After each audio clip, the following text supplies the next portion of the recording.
We are continuing to follow that breaking news out of Northeast Baltimore. A construction worker buried in a trench collapse has been found dead. The discovery comes nearly 12 hours after the ground gave way in Clifton Park. WMAR 2 News' Chanel Pearman is live at the scene. Chanel, what is the very latest?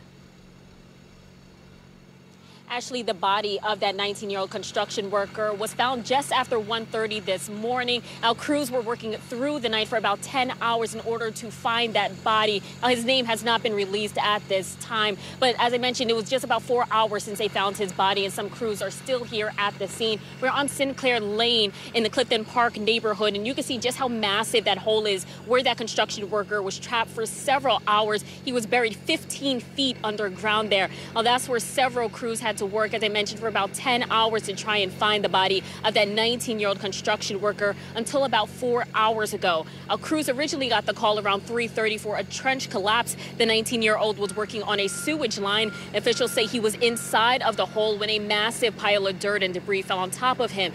He was buried under 15 feet underground. They started with rescue efforts that turned into recovery efforts, what they're calling labor-intensive work, and that's because of some of the challenges they had, just because of how large the hole is. There was significant amounts of dirt and soil, and it got pretty heavy for crews, so it was a challenge digging all of that up.